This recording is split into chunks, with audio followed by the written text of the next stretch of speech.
Komið sæl og velkomin heim í stofu. Ég heiti Bryndís Svavarsdóttir. Í dag, 27. febrúar, er sunnudagur í föstu inngangi. Það er í 7. viku föstu og þema dagsins er vegur kærleikans. En við skulum byrja þessa stund á því að signa okkur og við segjum saman í nafni Guðs Föður, Sonar og Heilags Anda. Amen. Já, þema þessa sunnudags er vegur kærleikans. Ég set tilvitnanir eins og áður inn á myndbandið og hvet ykkur til að skrifa það niður og fletta upp síðar eða setja á pásu og lesa jafnóðum upp úr Biblíunni.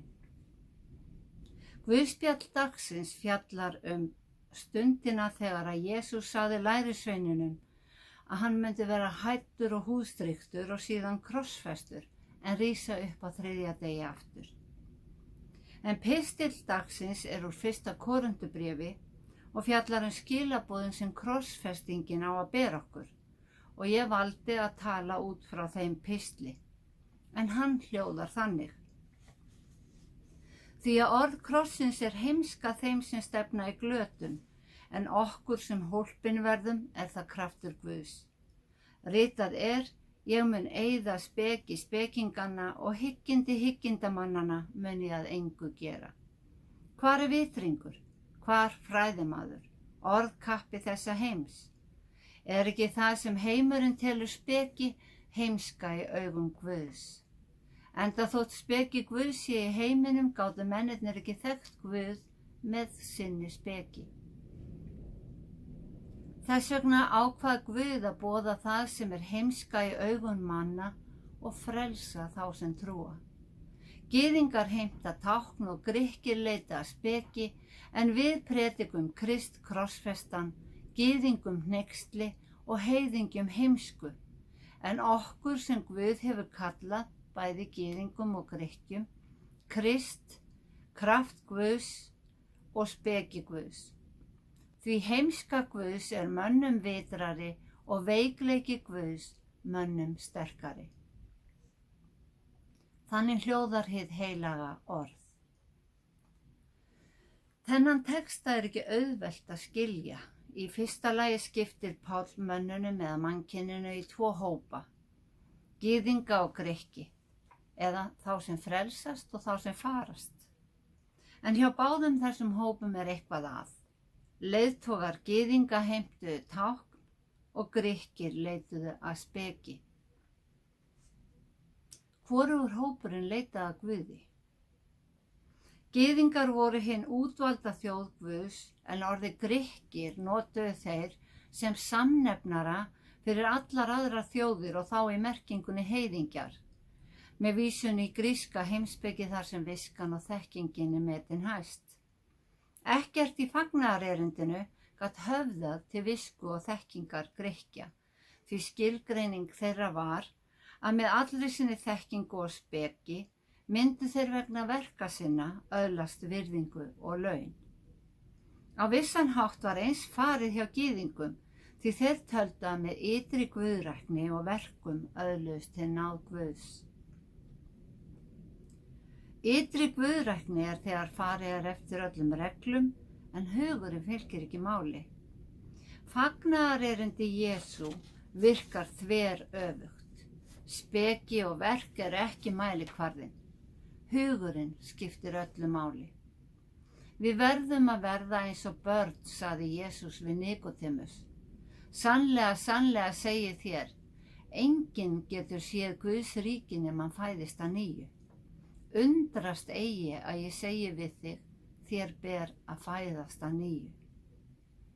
Vegur Jesú er vegur kærleikans, einfaldur gjörningur, ekki aðeins fyrir útvalda, heldur fyrir alla menn. Að fæðast að nýju er að byrja upp á nýtt, ekki að blanda saman því gamla og nýja. Heldur þurfum við að vera tilbúin til að meðtaka hreinan og ómengaðan boðskapinn eins og barn sem leitar þekkingar í fyrsta sinn. Textinn sagði, þess vegna ákvað Guð að boða það sem er heimska í augum manna og frelsa þá sem trúa. svo að skilaboð krossins eru frelsun fyrir þá sem trúa. Fagnaðarerindið er gjöf sem maðurinn þiggur í auðmýkt, því hann veit að hann á gjöfin ekki skilið. Og eðli okkar segir að það hlýtur að vera of gott til að vera satt, að það sé heimskulegt eða barnalegt að trúa þessu, eða að það sé ekkert gefins í þessum heimi. Ég er vegurinn, sannleikurinn og lífið, sagði Jesús, og í kærleika sínum ákvað Guð að hafa mælikvarðan eins einfaldan og hægt var. Við frelsumst fyrir trúna. Þess vegna skrifaði Páll að þeir sem álíti þennan boðskap heimsku stefni í glötun og þá vegna vantrúar sinnar. Gyðingar lásu spádómsbækurnar sem núna eru í Gamla testamentinu og þeir biðu eftir komu Messíasar. Orðið Messías er hebreska og var upphaflega titill á konungi Ísraels sem var smurður og vígður til embættis. Og í Gamla testamentinu er oft vísað til hins smurða sem frelsandi konungs. En þrátt fyrir kraftaverkin sem leiðtogar gyðinga urðu vitni að og yfirburða þekkingu Jesú á Guðs orði, þá tóku þeir ekki við honum sem frelsara þjóðarinnar. Jesús var friðarsinni, átti einungis fötin sem hann gekk í, átti hvergi heima og lærisveinar hans voru engi bardagamenn þó einhverji þeirra hafi gengið með sverð. Hvernig gæti þessi Jesús verið Messías og frelsa þá undan keisaranum í Róm? En það var frelsunin sem þeir voru að vonast eftir. Jesús fæddist inn í gyðingdóm, hann fór inn í samkunduhúsin, tala á strætum úti í óbyggðum. Hann kom til að breyta stefnu þjóðarinnar með nýjum kenningum. En speki Grikkja og hyggindi leiðtoga gyðinga gerði þá blinda á son Guðs og fagnaðarerindið. Og fjöldi manna treysti á visku og dómgreind leiðtogana og á föstudaginn langa kaus fjöldinn að frelsa ræningjan Barabbas og krossfesta Jesú. Í textanum spurði Guð, hvar er vitringur, hvar fræðimaður, orðkappi þessa heims? Já, hvernig fóru þessir vitru og víðlesnu menn af því að missa af þeim sem þeir voru að bíða eftir? Talaði Jesús ekki nógu skýrt? Læknaði hann ekki nógu marga? Eða var það nógu vinsæll meðal almennings sem ferðaðist langa leiðir frá nærliggjandi bæjum til að hlusta á hann? Það eitt getur orsakað óvinsældir og öfund. Fræðimenn lögðu á ráðin og reyndu að leggja snörur fyrir hann og það kom fyrir að Jesús var hrakinn burt, en þeim tókst ekki að ásaka hann lögmálsbrot. Dæmisagan sómanninn sagði okkur síðasta sunnudag að orð Guðs fær misjafnan jarðveg til að vaxa og dafna í. Fjöldinn kom til að hlusta á Jesú, en stundum vilja menn ekki heyra sannleikan, heldur það sem kitlar eyrun. Því að orð Guðs og lífsstíllinn eiga ekki alltaf samleið. Lærisveinarnir spurðu Jesú, hvers vegna talar þú til fólksins í dæmisögun? Og hann svaraði þeim með spádómsorðum í Jesaja, að heyrandi munu þeir ekki heyra og sjáandi ekki sjá, því að hjörtu þeirra séu sljó og skilji ekki að hann geti læknað þá.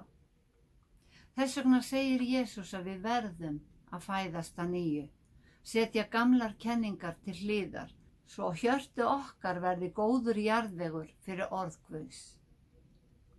Skilaboðin sem krossfestingin gefur okkur, eða eins og Páll orðar það, orð krossins eru að vegna uppreisunar er Jesús sannarlega sá sem hann segist vera. Hann er sonur Guðs og sá sem trúir á hann glatast ekki. Sá sem tekur við gjöf hans er hólpinn. Þemað í dag er vegur kærleikans og í kærleika sínum heldur Guð opnum veginum til frelsunar fyrir alla sem trúa, bæði gyðinga og Grikki. Þegar Jesús valdi lærisveinana sagði hann einfaldlega, fylg þú mér, og þeir yfirgáfu sitt og fylgdu honum.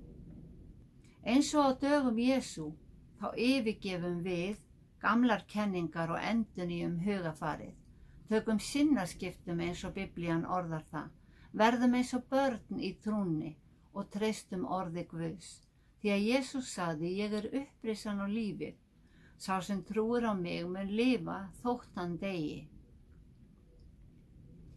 Komið til mín, fylgi mér.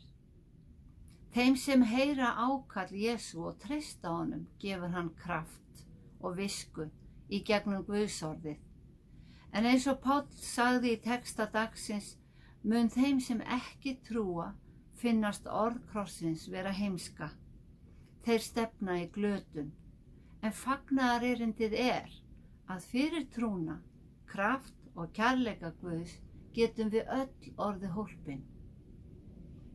Drottinn blessi þig og varveiti þig, Drottinn láti sína ásjónu lýsa yfir þig og sé þig náðugur, Drottinn upplyfti sínu augliti yfir þig og gefi þér frið. Í Jesú nafni, amen.